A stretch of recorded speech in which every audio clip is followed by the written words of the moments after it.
রুটি দিয়ে অথবা নিরামিষ দিনে ডালের সঙ্গে এইভাবে কিন্তু আলুর তরকারি করে নিতে পারেন। এই আলুর তরকারিটা কিন্তু দারুণ খেতে। তো এটাতে আমি পোস্ত ব্যবহার করেছি। তো চলুন আজকের কম ঝামেলাতে এবং কম সময়ে আমরা কিভাবে নিরামিষ দিনে এইভাবে আলুর তরকারি করে নিতে পারি, যেখানে বাটাবাটির কোনো ঝামেলা থাকবে না। তো প্রথমে একটা কড়ার মধ্যে আমি এখানে 4 চামচের মতন পোস্ত নিয়ে নিয়েছি, আর পোস্তটাকে আমি একটু শুকনো খোলায় ভেজে নিচ্ছি। খুব বেশিক্ষণ ভাজবো না, যাতে কাঁচা ভাবটা কাটানোর জন্য। তো দেখুন আমি খুব ভালো করে মিশিয়ে নিচ্ছি। নিয়ে খুব ভালো করে যখন দেখলাম একটু হালকা কালারটা চেঞ্জ হয়েছে, তখন কিন্তু আমরা এই পোস্তটাকে নামিয়ে নিচ্ছি এবং নামিয়ে তারপরে ঠান্ডা করে একটা বাটিতে রেখে দিচ্ছি। এদিকে কড়ার মধ্যে আমি এখানে তেল নিয়ে নিচ্ছি। আপনারা চাইলে এটা সর্ষের তেলেও করতে পারেন, সাদা তেলেও করতে পারেন। তো আমি এখানে সর্ষের তেল নিয়েছি, আর সর্ষের তেল এখানে আমি 3 চামচের মতন নিয়েছি। তারপরে আমি যে একটু স্মেল বেরিয়েছে, আমি এখানে একটা শুকনো লঙ্কা আর 1 চামচ গোটা জিরে আর 1/2 চামচ রাঁধুনি অ্যাড করে দিয়েছি। এবার যেই একটা স্মেল বেরিয়েছে, তারপর আমি এখানে আলুগুলোকে ছোট ছোট করে রেখেছিলাম। সেই আলুগুলোকে ছোট ছোট করে কেটে ধুয়ে রেখেছি, সেই আলুটা এখানে অ্যাড করে দিয়েছি। দিয়ে তারপরে আমি হিং ব্যবহার করেছি। হিংটা কিন্তু আমি আগে দেইনি, এই কারণে তেলের মধ্যে দিলে পুড়ে যায় যদি অনেক সময়, তো হিংয়ের একটা স্মেল পাওয়া যায় না। তো সেই জন্য আমি আলুটাকে অ্যাড করে ওপর থেকে হিং দিয়ে মিশিয়ে নিয়েছি। তারপর 5 থেকে 6টা কাঁচা লঙ্কা এখানে অ্যাড করে দিয়েছি। দিয়ে এবারে কিন্তু আলুটাকে আমি ভালো করে মিশিয়ে নিচ্ছি, আর আলুটাকে কিন্তু আমি ভাজা ভাজা হতে দেবো।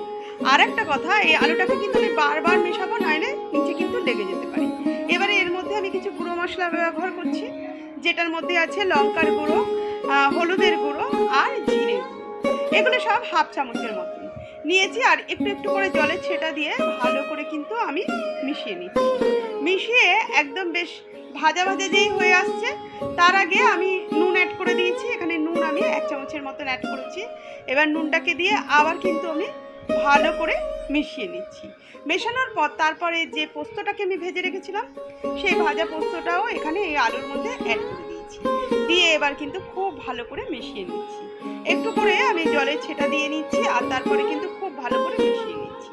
নেওয়ার পর যখন দেখলাম আলুটা বেশ ভাজা ভাজা হয়ে গেছে, অনেকটাই নরম হয়ে গেছে, তারপর এখানে আমি 1/2 কাপের থেকে একটু বেশি জল ব্যবহার করলাম। এটা আমি একটু শুকনো শুকনো রাখবো, তো ফলে এখানে খুব বেশি জল দেবো না, জাস্ট আলুটা যাতে সেদ্ধ হয়, কারণ আলুটা ভাজতে ভাজতে অলরেডি অনেকটাই সেদ্ধ হয়ে গেছে। তো তারপর আমি এখানে 1/2 কাপের থেকে একটু বেশি জল অ্যাড করে দিলাম। দিয়ে তারপর আমি মিশিয়ে নিলাম।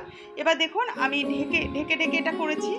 তারপরে এটা দেখুন জলটা অনেকটা টেনে গেছে, একদম কিন্তু গা মাখা মাখা হয়ে গেছে।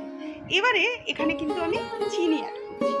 আমি এখানে চিনি 1 চামচের মতন চিনি অ্যাড করেছি, আর সঙ্গে আমি 1 চামচ ঘি অ্যাড করেছি, আর 1/2 চামচ আমি এখানে গরম মশলা অ্যাড করে দিয়েছি।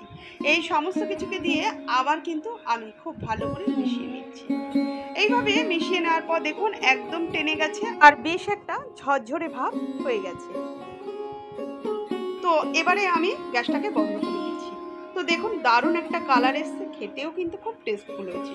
তো আপনারা এইভাবে নিরামিষ দিনগুলোতে আলুর তরকারি ডালের সঙ্গে অথবা রাতে রুটির সঙ্গে, সকালে রুটির সঙ্গে এটা করতে পারেন। তো যদি আমার এই সিম্পল রেসিপিটা আপনাদের ভালো লাগে, তাহলে আমার পাশে থেকে আমাকে উৎসাহিত করুন। সম্পূর্ণ ভিডিওটা দেখার জন্য আপনাদেরকে জানাই ধন্যবাদ।